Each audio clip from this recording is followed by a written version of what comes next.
My wife wore a smile like armor, always a bad sign.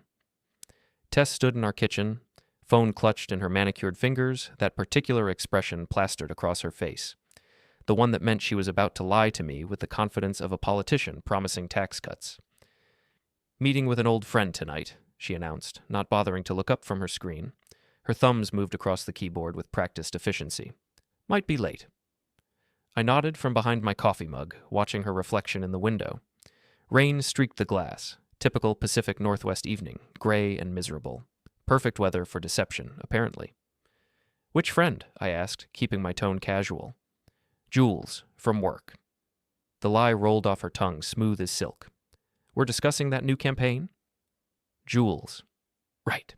The same Jules who'd posted Instagram stories from her vacation in Hawaii just 2 hours ago. I'd seen them while scrolling during my lunch break at the tech company where I managed logistics operations. Funny how Tess's work meeting coincided with Jules being 3,000 miles away. But I said nothing.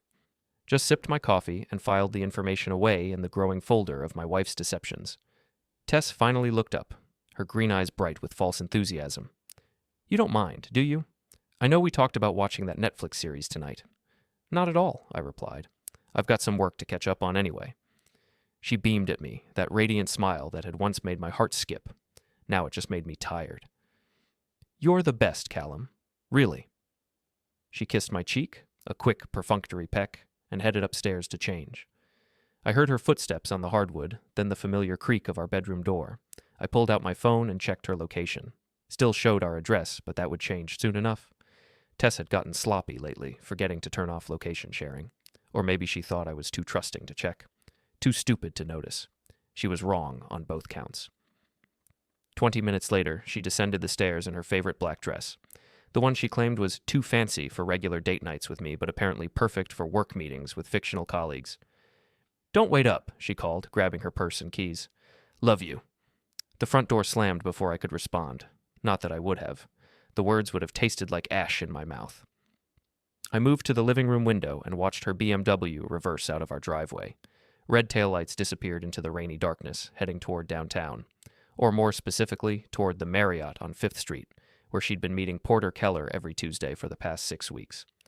Porter, real estate agent, gym enthusiast, owner of a lifted Toyota Tacoma that screamed midlife crisis. Married to a woman named Monica, who apparently didn't appreciate her husband's extracurricular activities.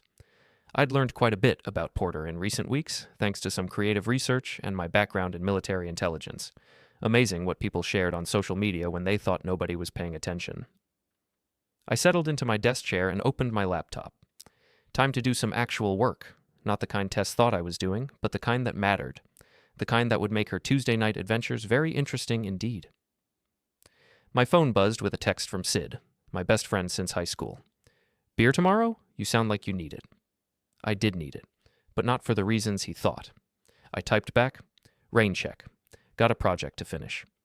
The project had been months in the making, gathering evidence, documenting patterns, preparing for the inevitable confrontation. My military training had taught me patience, planning, and the importance of overwhelming force at the decisive moment. Tess had no idea what was coming. I opened her laptop. She'd left it on the kitchen counter, password still saved in my browser from months ago when she'd asked me to fix her email settings. Trust was a funny thing. She expected it from me while systematically destroying it herself.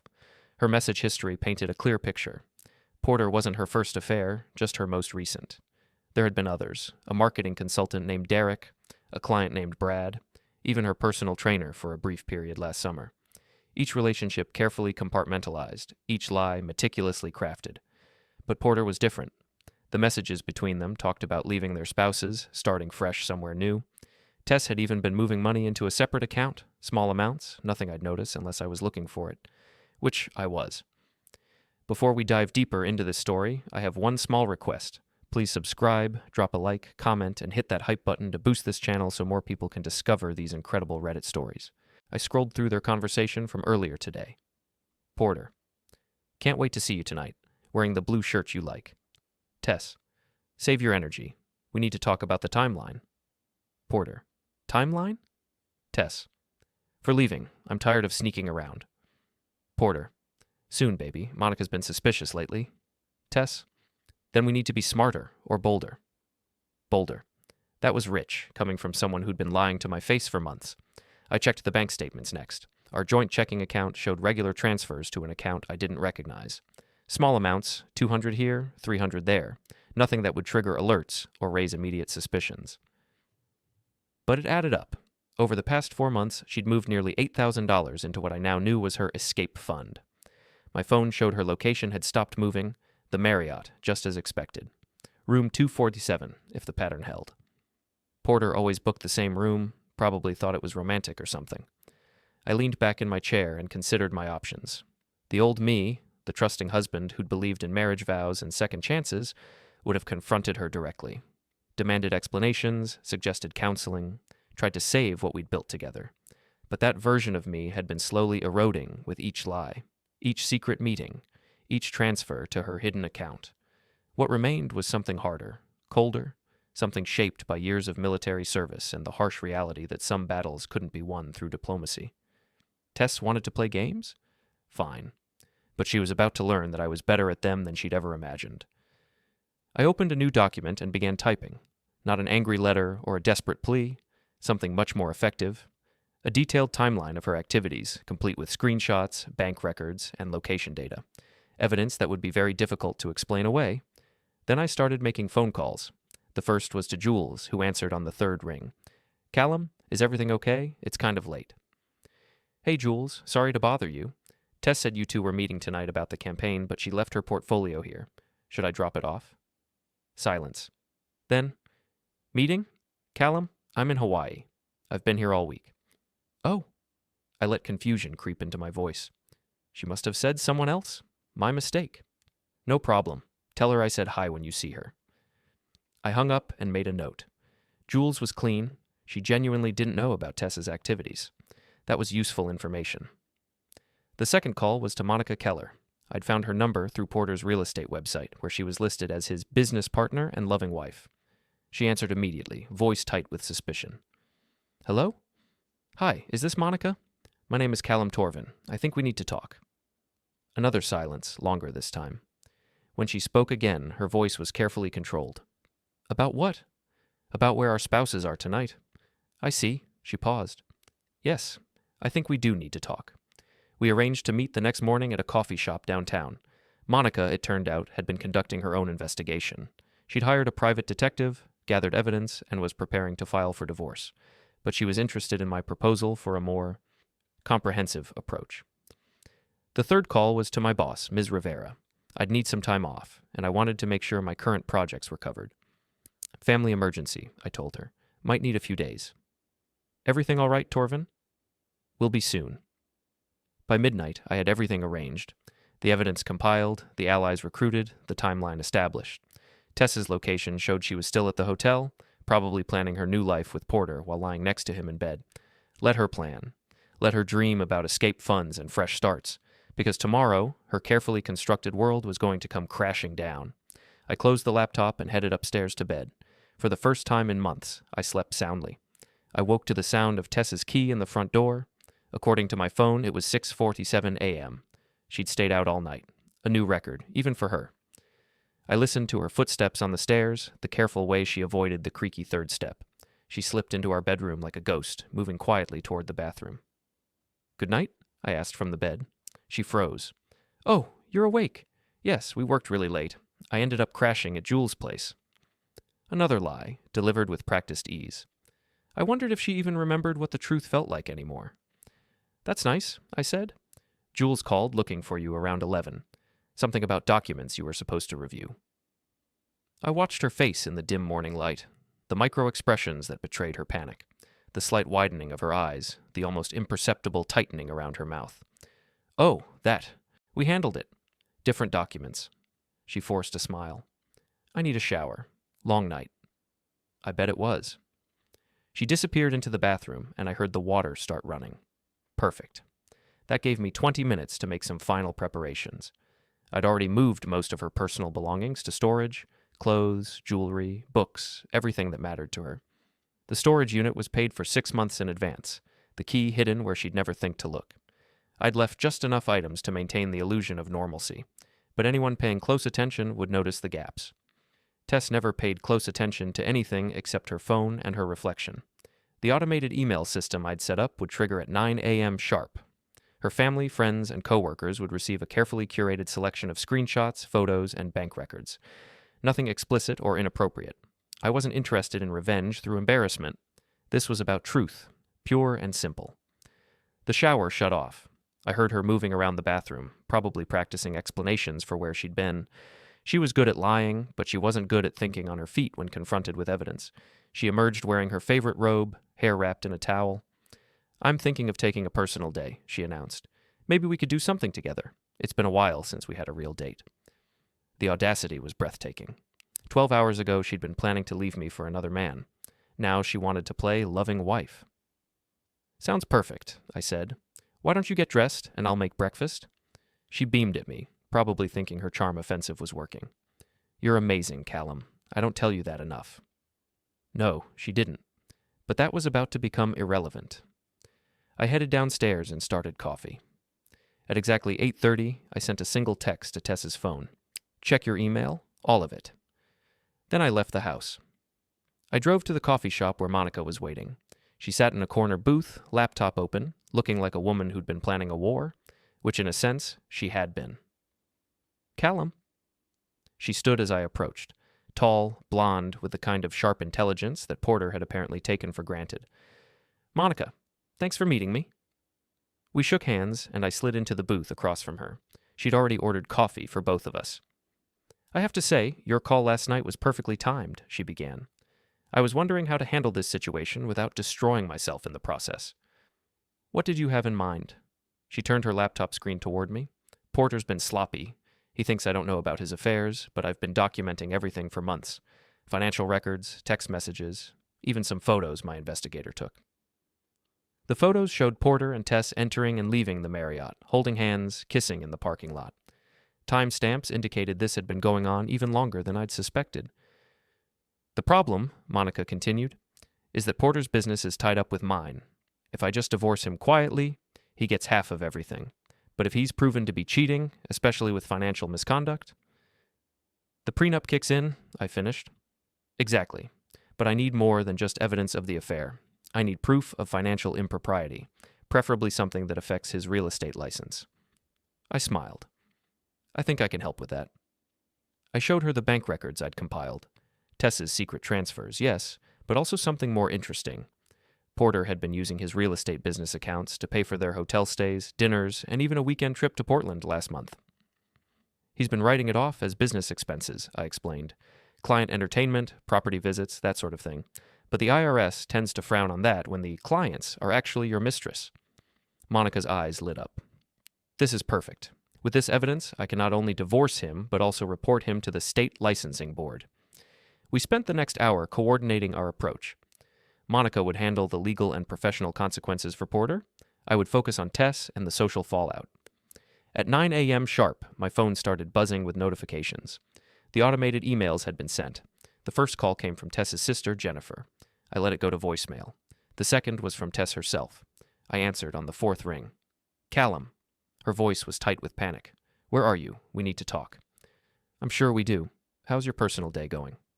"Don't play games with me. What did you do?" "I told the truth. Something you might want to try sometime." Silence. "Then, come home. Now." "I don't think so, but feel free to stay as long as you like."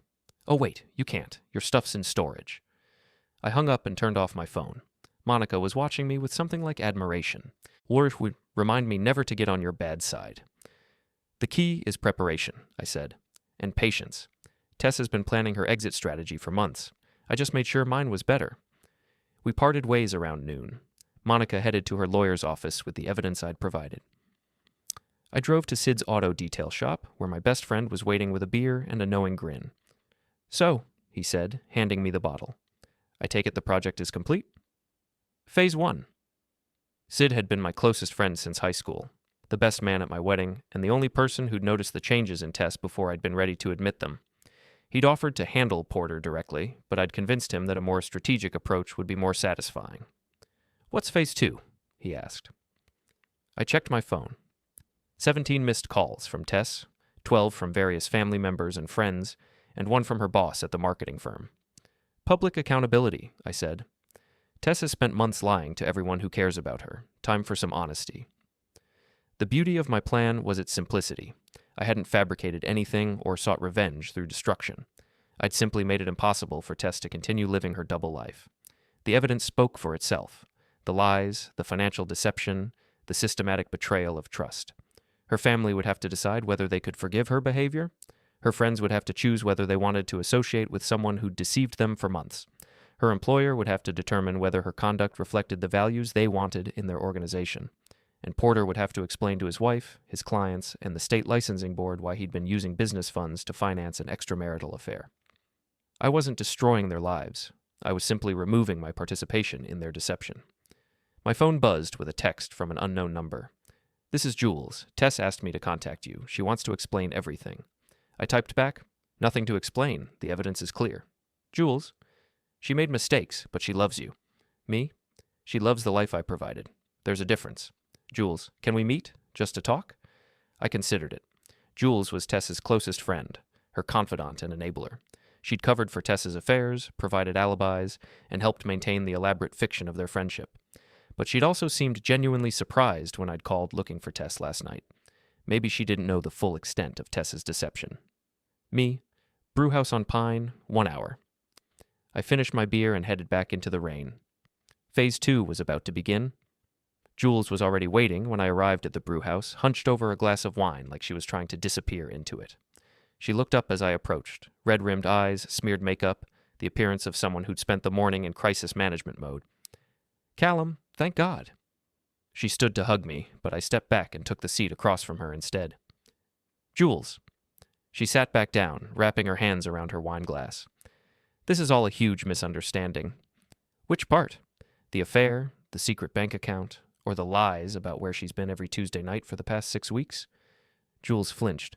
"She told me you'd found out about Porter, but she said it was over, that they'd ended things." "When did she tell you that?" "Last month. She called me crying, said she'd made a terrible mistake and was going to fix everything." I pulled out my phone and showed her the screenshot from last night's text conversation between Tess and Porter, the one about being tired of sneaking around and needing to be bolder. Jules read it twice, her face growing paler. "I don't understand. She swore to me." "She lied to you too," I said. "Just like she lied to me, to her family, to everyone. That's what Tess does." "But she loves you. I know she does. She loves what I represent.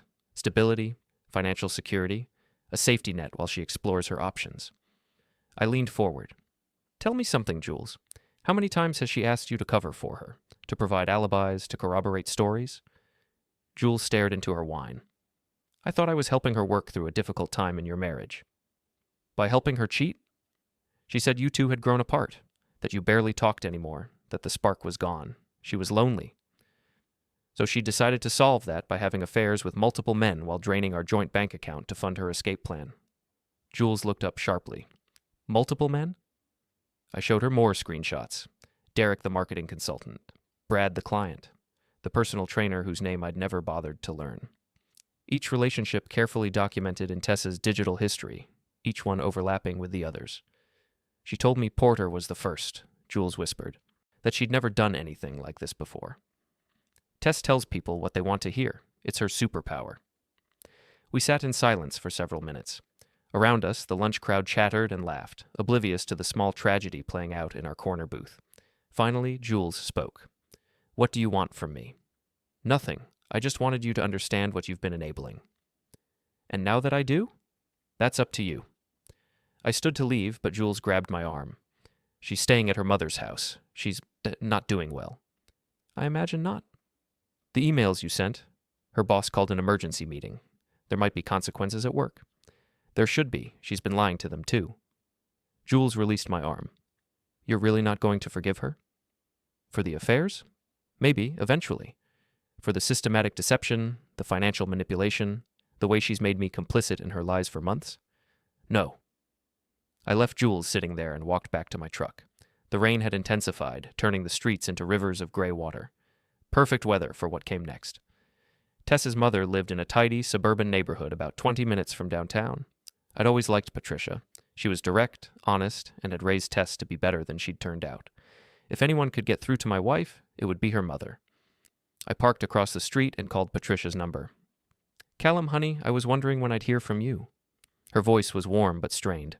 "Tess is here, and she's very upset." "I'm sure she is. She says there's been a misunderstanding, that you've gotten the wrong idea about some things." "Patricia, I sent you those emails for a reason. I want you to see exactly what kind of misunderstanding we're dealing with." A pause. "I saw them. The bank records, the messages. I have to say, I'm disappointed in my daughter. She's an adult. Her choices are her own." "But you're family too, Callum. We need to find a way to work through this." Family. The word hit harder than I'd expected. Patricia had been more of a mother to me than my own had ever been. She'd welcomed me into their family, supported our marriage, celebrated our successes, and comforted us through failures. "I love you, Patricia, but I can't be married to someone I can't trust. Trust can be rebuilt. Not when the foundation is completely rotten." I could hear voices in the background, Tess probably demanding to know who her mother was talking to. "She wants to speak with you," Patricia said. "I'm sure she does, but we don't have anything to discuss right now." "Callum, please." "Patricia, I need you to understand something. This isn't about anger or revenge. It's about reality. Tess has been planning to leave me for months. She's been moving money, making arrangements, building a new life with another man. The only reason she wants to work things out now is because her plan fell apart." Silence. Then quietly, "What are you going to do?" "I'm going to let her face the consequences of her choices, just like any other adult would have to do." I hung up and drove home. The house felt different now. Lighter somehow, like a weight had been lifted. I walked through the rooms, noting the gaps where Tess's belongings had been. Her favorite chair, her bookshelf, her collection of decorative candles, all safely stored away, waiting for her to claim them. Or not. I'd paid for 6 months of storage. After that, the facility would auction everything off. My phone rang. Porter's number. "Yeah?" "We need to talk." His voice was tight with barely controlled rage. "Do we?" "You've destroyed my marriage, my business, my entire life. I documented your choices. There's a difference. Monica filed for divorce this morning. She's reporting me to the licensing board. My clients are canceling contracts." Sounds like the free market at work. "This isn't over." "Yes, it is. You just don't realize it yet." He started to say something else, but I hung up. Porter was the kind of man who mistook aggression for strength, who thought volume could substitute for substance. He'd probably been bullying people his entire life, counting on them to back down rather than fight back. But I wasn't backing down, and I wasn't afraid of him. I spent the rest of the afternoon cleaning the house, organizing my belongings, and planning my next steps. The divorce would be straightforward. Washington was a no-fault state, but the evidence of Tess's financial deception would protect our assets. She'd get her personal belongings, and whatever she'd managed to save in her secret account, everything else would stay with me. Around 6 p.m., Sid called. "How'd it go with Jules?" "About what you'd expect. She's been covering for Tess for months, but claims she didn't know the full extent of it." "You believe her?" "Doesn't matter. The damage is done." "Speaking of damage, I heard Porter's been making noise around town, talking about how you ambushed him and Monica with lies." I wasn't surprised. Men like Porter never accepted responsibility for their actions. It was always someone else's fault, always some conspiracy or misunderstanding. Let him talk. The evidence speaks for itself. "Yeah, well, be careful. Desperate people do stupid things." Sid was right, but I wasn't worried. Porter could rant and threaten all he wanted. At the end of the day, he was just a middle-aged real estate agent with a failing marriage and a compromised business. He had more to lose than I did, and I was just getting started. That evening, I sat in my living room and composed a letter. Not to Tess, we were past the point of private communication. This was for her employer, her friends, anyone who might be tempted to believe her version of events. It was simple, factual, and devastating. A timeline of her deception, supported by evidence, written in the calm, professional tone I'd learned in the military. No emotion, no accusations, just facts and documentation. I posted it to my social media accounts, Facebook, LinkedIn, even Instagram. Within minutes, the comments started rolling in. Friends and family expressing shock, support, disappointment.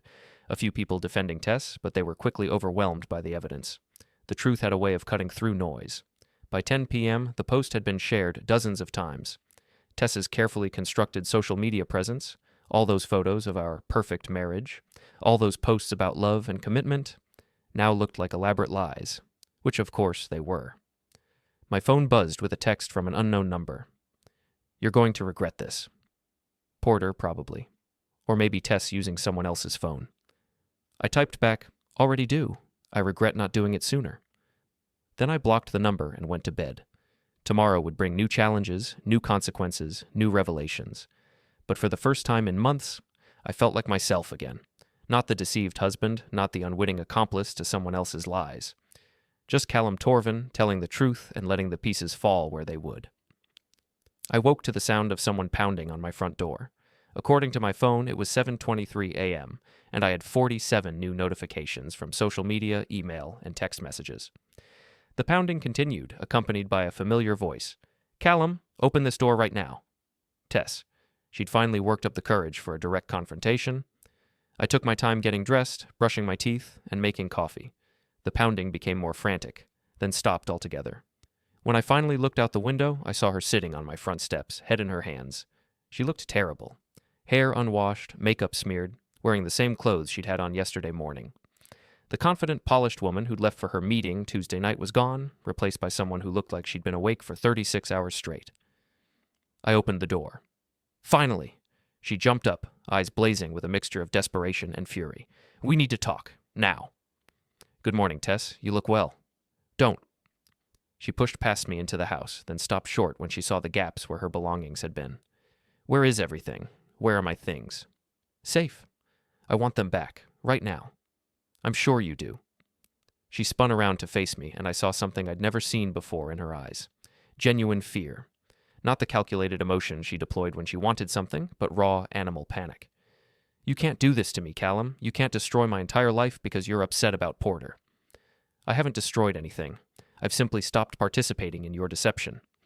Those emails, that post on Facebook, you've made me look like a monster. I've made you look like exactly what you are, a person who's been systematically lying to everyone who trusts her. She started pacing, hands gesturing wildly. It wasn't supposed to happen like this. Porter and I, we were going to handle everything properly. We were going to tell you and Monica together, explain that we'd fallen in love, ask for understanding. When? After you drained our bank account and disappeared. The money was mine too. I earned it. Some of it, yes. But not the part you were hiding, not the part you were planning to use to start your new life with another woman's husband. She stopped pacing and stared at me. How long have you known? Long enough? And you just watched? Let me dig myself deeper? I wanted to see how far you'd go, how elaborate the lies would become, whether you'd ever tell me the truth voluntarily. And your conclusion?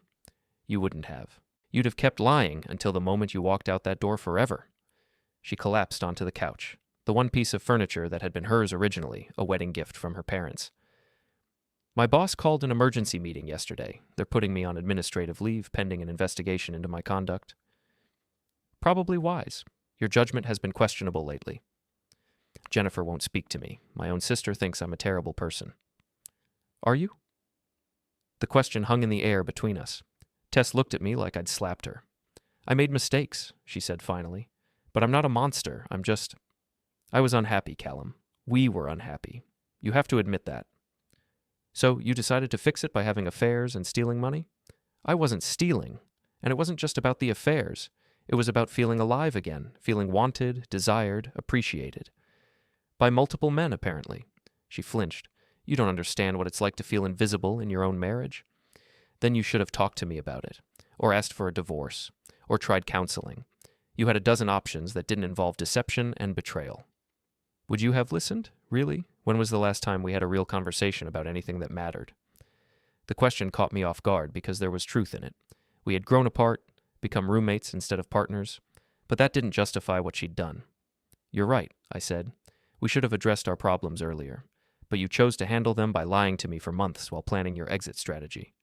I was scared of hurting you, scared of starting over, scared of being alone.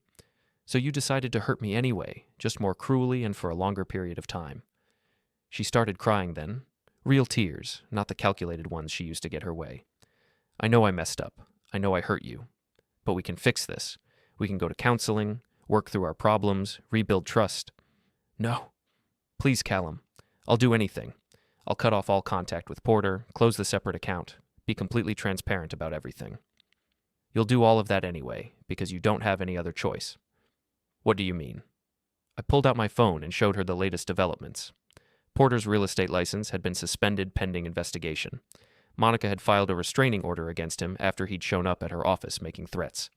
His business was collapsing as clients canceled contracts and partners distanced themselves. Porter's finished, I said. His career, his marriage, his reputation, all gone. Even if I forgave you tomorrow, you wouldn't have anywhere to run. The color drained from her face. You orchestrated this. All of it. I documented the truth. The consequences are just reality catching up with your choices. She stared at me like she was seeing me for the first time. You're not the man I married. No, I'm not. The man you married was naive enough to trust you. This version of me has learned better. So what happens now? Now you figure out how to rebuild your life without using other people as stepping stones. And us? There is no us. There hasn't been for months, maybe longer. We just pretended there was. She sat in silence for several minutes, tears streaming down her face. Finally, she spoke in a voice barely above a whisper. I loved you. I really did. Maybe, but not enough to be honest with me, not enough to respect our marriage, not enough to treat me like a partner instead of an obstacle. Can I at least get some of my things? Clothes, personal items? I pulled a storage unit key from my pocket and placed it on the coffee table. Unit 247 on Industrial Boulevard. Everything's there. She picked up the key with shaking hands. How long do I have? The unit's paid through January. After that, it's your responsibility. She nodded and stood to leave, then turned back. For what it's worth, I am sorry. Not just because I got caught, but because I hurt you. You deserved better. Yes, I did. After she left, I sat in the quiet house and felt something I hadn't expected. Relief. Not satisfaction or vindication, just a deep, bone-weary relief that the pretense was finally over. My phone rang. Sid. Saw Tess leaving your place. How'd it go? About like you'd expect. She's sorry, wants to work things out, promises to change. You buying it? Doesn't matter if I believe her. The damage is too extensive to repair. Good. You deserve someone who appreciates what they have. Right now, I just want to appreciate what I have without someone actively working to undermine it.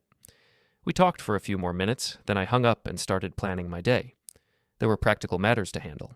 Meeting with a divorce attorney, changing bank account access, updating insurance beneficiaries, the mundane tasks of untangling a life shared with someone who'd never really been sharing it. But first, I had a more immediate concern. Porter had been making threats, and desperate people sometimes followed through on them. I needed to make sure he understood that his problems were of his own making and that escalating the situation would only make things worse for him. Time for a direct conversation. I drove to Porter's office, a small real estate firm in a strip mall on the east side of town. His truck was in the parking lot, looking somehow diminished in the gray morning light. The receptionist looked up nervously as I entered. Can I help you? I'm here to see Porter Keller. Do you have an appointment? He'll want to see me. She picked up her phone and spoke quietly, then pointed toward a hallway. Second door on the right. Porter's office was small and cluttered, with motivational posters on the walls and a desk covered in paperwork.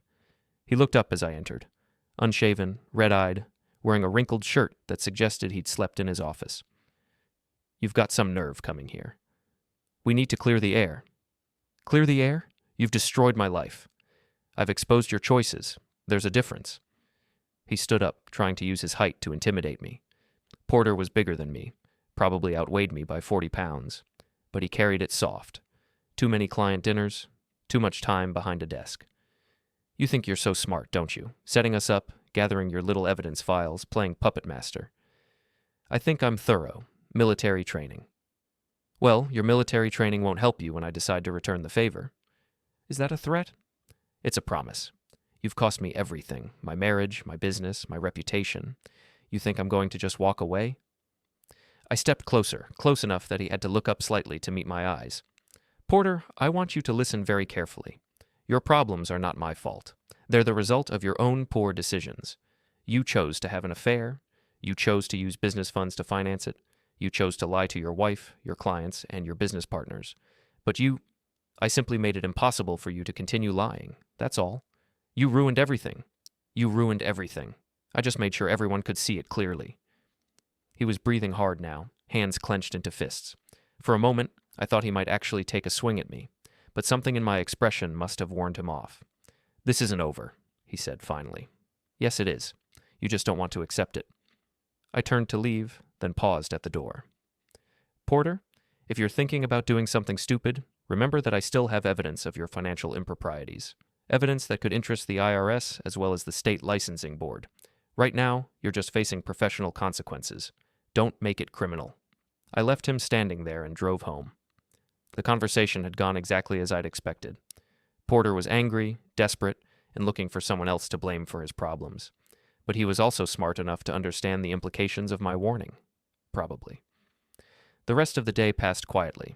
I met with a divorce attorney, a sharp woman named Rebecca Martinez, who specialized in cases involving financial deception. She reviewed my evidence and nodded approvingly. "This is very thorough," she said. "With this documentation, we can protect your assets and ensure a fair settlement. Your wife's attorney will probably push for reconciliation or mediation, but given the evidence of financial misconduct, I want it done quickly and cleanly." "Understood. I'll file the papers this week." That evening, I sat in my living room with a beer and my laptop, reading through the messages that had been pouring in all day. Friends expressing support, family members asking questions, acquaintances sharing their own stories of betrayal and recovery. The overwhelming response was positive. People appreciated honesty, even when it was painful. They respected someone who stood up for themselves instead of accepting mistreatment. But there were a few dissenting voices. Mutual friends who thought I'd been too harsh, too public in my response. A few people who suggested that airing dirty laundry was inappropriate, that private matters should stay private. To them, I had a simple response. Tess had made our private matters public the moment she started lying to our friends and family. She'd involved them in her deception, used them as unwitting accomplices in her betrayal. They deserved to know the truth. As I was closing the laptop, my phone buzzed with a text from an unknown number. "Enjoying your victory lap? Porter again? Or maybe Tess using someone else's phone?" I typed back, "Just enjoying the quiet." No response. I finished my beer and headed to bed, setting the security system and checking the locks out of habit. Tomorrow would bring new developments, new challenges, new opportunities to demonstrate that actions had consequences. But tonight, for the first time in months, I was sleeping in a house free of lies and deception. It was a good feeling. I woke to the sound of breaking glass. The security alarm was shrieking, and red lights flashed through the bedroom window. I rolled out of bed and grabbed the baseball bat I'd started keeping beside the nightstand, then moved carefully toward the stairs. The front window was shattered, glass scattered across the living room floor. A brick lay in the middle of the debris, with a note wrapped around it and secured with rubber bands. I disarmed the security system and called the police, then carefully unwrapped the note. "This isn't over," was scrawled in block letters across a piece of notebook paper. Porter. Had to be. The man was apparently even dumber than I'd given him credit for. The police arrived within 10 minutes. 2 officers, one older and experienced looking, the other young and eager. They took photos, collected the brick and note as evidence, and asked the usual questions about enemies, recent conflicts, and security camera footage. "We'll check with your neighbors, see if anyone saw anything," the older officer said. "But between you and me, this looks like someone trying to intimidate you rather than actually hurt you." "Probably," I agreed, "but I want it documented." Smart thinking. You have any idea who might have done this? I told them about Porter, the affair, the recent exposure of his professional misconduct. The officers exchanged glances. "We'll have a conversation with Mr. Keller," the younger one said. "See where he was last night." After they left, I called a glass repair company and spent the morning cleaning up debris and answering questions from concerned neighbors. Mrs. Lively from next door brought over coffee and homemade cookies, clucking disapprovingly about the state of society these days. "In my day, people handled their problems like adults," she said, settling into my kitchen chair like she planned to stay a while. "None of this sneaking around, throwing bricks through windows nonsense." "Different times, Mrs. Lively." "Indeed. Though I have to say, I never liked that wife of yours. Too friendly, if you know what I mean. Always smiling, always chatting, but never really saying anything substantial." I looked at her with new interest. "You noticed that?" "Honey, I've been watching people for 78 years. You learn to spot the ones who are performing instead of living." She patted my hand. "You're better off without her." The glass repair crew arrived around noon, and by evening my front window was whole again. But something had shifted. The brick through the window wasn't just vandalism. It was an escalation, a sign that Porter wasn't going to accept the consequences of his actions quietly, which meant I needed to be more proactive about protecting myself. I called Sid. "You still have that friend who works security?" "Marcus? Yeah, why?" "I need some advice about home security systems, maybe some cameras." Porter making noise again? I told him about the brick. Sid was quiet for a long moment. You want me to have a conversation with him? Sometimes these guys need things explained in terms they understand. Not yet, but I might take you up on that if he keeps escalating. Just say the word. That evening, I installed additional security cameras around the house and upgraded my alarm system. If Porter wanted to play games, I'd make sure every move was documented. I was testing the new cameras when my phone rang. Rebecca Martinez, my divorce attorney. Callum, we have a problem. Tess's attorney is claiming you've been engaging in harassment and intimidation. They're threatening to file a restraining order. Based on what? The public disclosure of private information, the removal of her personal property, something about tracking her movements. They're painting you as a controlling, vindictive spouse who's using private information to wage a campaign of public humiliation. I laughed. They're trying to flip the script, make me the bad guy. Exactly. It's a common tactic when the facts aren't on your client's side. They're also claiming the evidence you gathered was obtained illegally. Everything I accessed was on shared devices with saved passwords. Nothing illegal about that. I know, and we can defend against these claims easily. But it shows they're going to fight this aggressively. They're probably hoping to force a settlement by making the process as painful as possible for you. Let them try. I've got time and documentation on my side. Good, because this is about to get messy. She was right. Over the next few days, the legal maneuvering intensified. Tess's attorney filed motion after motion, each one more desperate than the last. They claimed I'd violated her privacy, stolen her property, engaged in cyberstalking, and intentionally inflicted emotional distress. None of it stuck. Every piece of evidence I'd gathered was legally obtained, every action I'd taken was within my rights as a spouse, and every disclosure I'd made was factually accurate. But the process was exhausting and expensive, which was exactly the point. Meanwhile, Porter's harassment campaign continued. Not more broken windows, he wasn't that stupid, but a steady stream of anonymous calls, fake reviews posted to my company's website, and reports filed with various agencies claiming I was engaging in everything from tax evasion to domestic violence. All easily disproven, but time-consuming and stressful to deal with. The breaking point came on a Thursday evening. I was working late at the office, finishing up a project that had been delayed by all the legal drama when my phone rang. Callum? It was Patricia, Tess's mother, and she sounded upset. Someone's been calling here, asking questions about you and Tess. Personal questions, financial questions. They claimed to be from an insurance company, but something felt off. What kind of questions? About your marriage, your income, whether there had been any domestic violence. I didn't answer anything, of course, but it made me uncomfortable. Porter was expanding his harassment campaign to include my family. That crossed a line. Patricia, if anyone else calls with questions like that, don't engage with them. Just hang up and let me know immediately.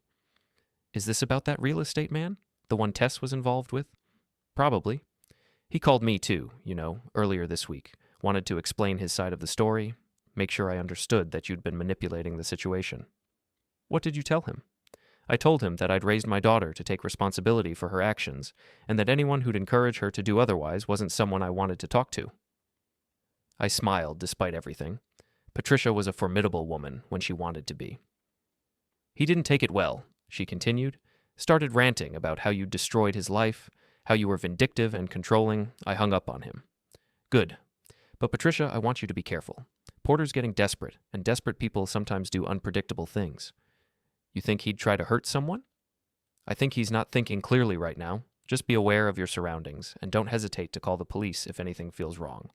After I hung up, I sat in my office and considered my options. Porter was escalating beyond simple harassment into something that could be genuinely dangerous. He was involving innocent people, making threats, and showing increasingly poor judgment. Time to end this. I called the police detective who'd been handling the brick-throwing incident.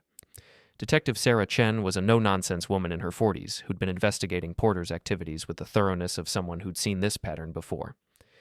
We've been building a case, she told me. The harassment calls, the false reports, the vandalism, it's all adding up to a pattern of stalking and intimidation. But we need something more concrete to make charges stick. What kind of something? A direct threat, preferably recorded. Evidence of him actually planning something, not just making angry phone calls.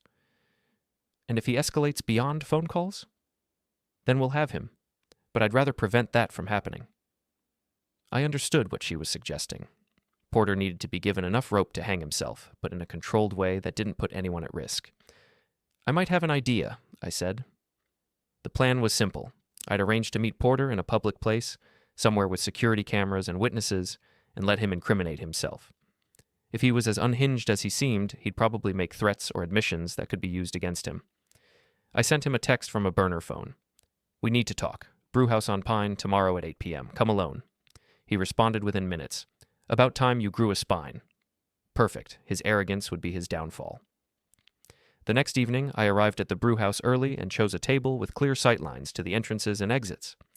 Detective Chen was at the bar, posing as a customer, and I had a small recording device in my jacket pocket.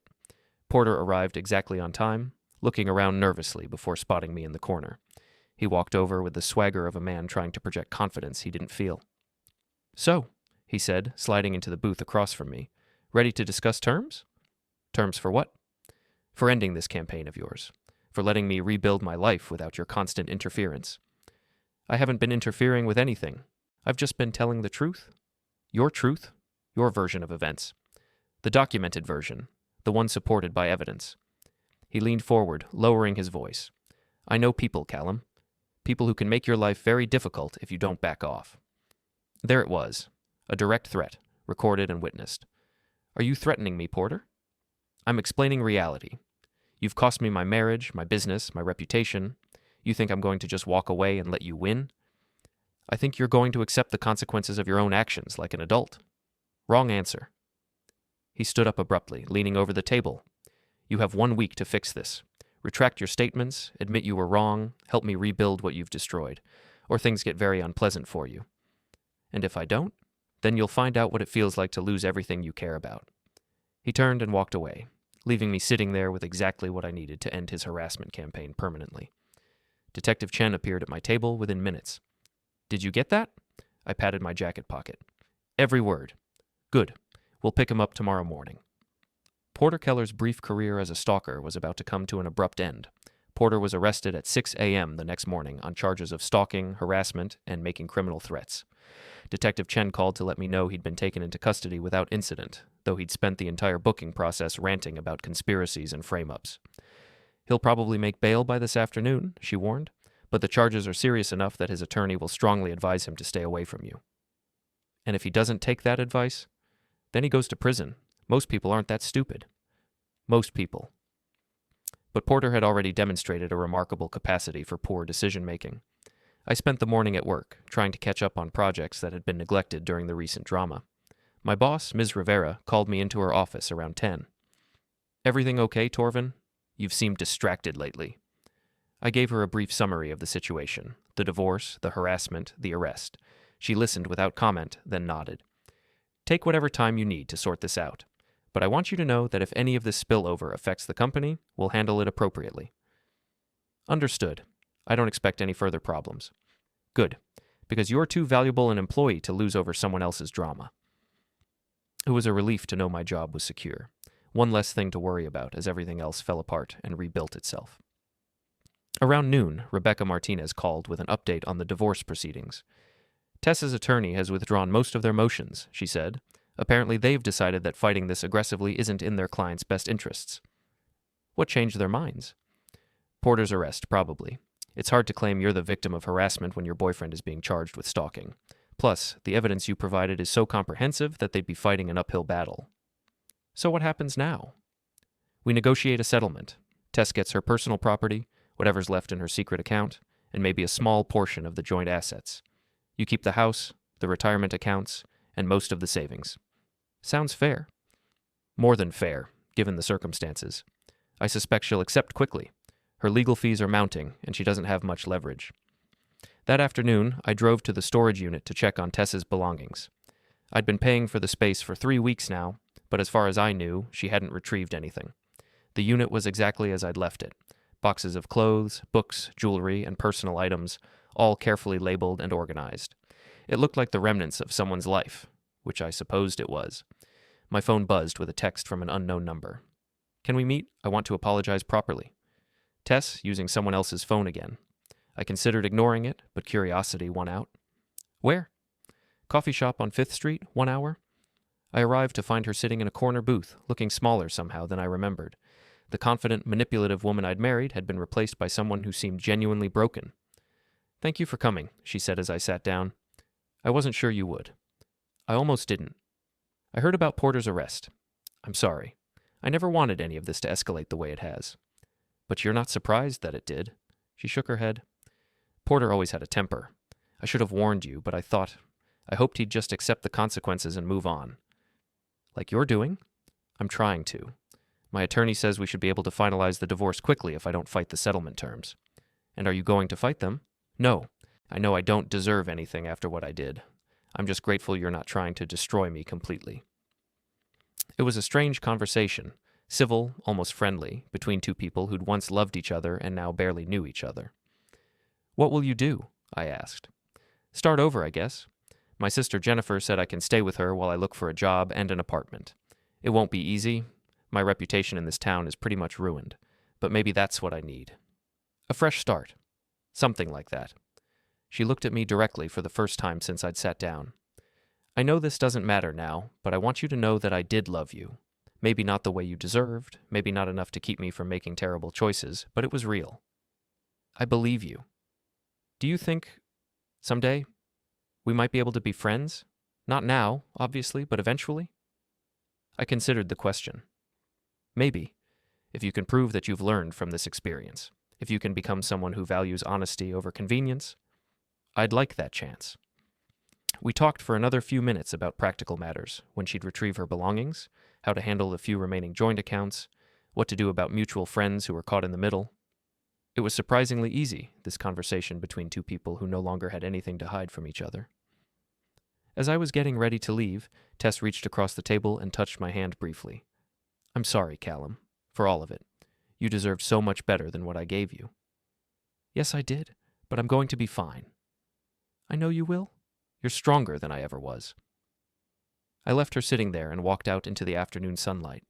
It felt like the end of something, not just our marriage, but the entire chapter of my life that had been defined by deception and betrayal. The divorce was finalized 2 weeks later. Tess signed all the papers without argument, took her settlement check, and moved to Portland to stay with her sister. Porter pleaded guilty to the harassment charges and received 2 years of probation, along with a permanent restraining order that prohibited him from contacting me or anyone in my family. His real estate license was permanently revoked, and Monica's divorce settlement left him with almost nothing. Last I heard, he was working at a car dealership in Spokane, trying to rebuild his life from scratch. I kept the house, most of our savings, and my retirement accounts. More importantly, I kept my self-respect and my sanity. 3 months after the divorce was finalized, I was sitting in my backyard on a Saturday morning, drinking coffee and reading the newspaper, when Mrs. Lively appeared at the fence between our properties. "Morning, Callum. Beautiful day, isn't it?" "It is indeed." "I saw you had a woman over for dinner last night. Seemed nice." I smiled. Mrs. Lively didn't miss anything. Her name is Amanda. She works at the library downtown. "Librarian, Much better choice than the last one. Librarians value truth and accuracy. Among other things. Well, I'm happy for you. You deserve someone who appreciates what they have." She was right. Amanda was everything Tess hadn't been. Honest, straightforward, content with reality instead of constantly seeking something better. We'd met at a bookstore, bonded over our shared love of mystery novels, and discovered that we both valued quiet evenings at home over dramatic adventures. It was a good life. Simple, honest, peaceful. My phone buzzed with a text from Sid. "Barbecue tomorrow? Amanda's invited too." I typed back, "We'll be there." As I finished my coffee, I reflected on the events of the past year. The betrayal, the investigation, the confrontations, the legal battles, all of it seemed like something that had happened to someone else. I'd learned important lessons about trust, about the difference between love and manipulation, about the importance of facing reality instead of living in comfortable illusions. But most importantly, I'd learned that I was stronger than I'd thought. Strong enough to demand honesty, strong enough to walk away from toxicity, strong enough to start over when necessary. The sun was climbing higher, promising another beautiful Pacific Northwest day. I had work to do in the garden, a book to finish reading, and dinner plans with someone who valued the same things I did. It was exactly the life I wanted. Simple, honest, real, and entirely my own.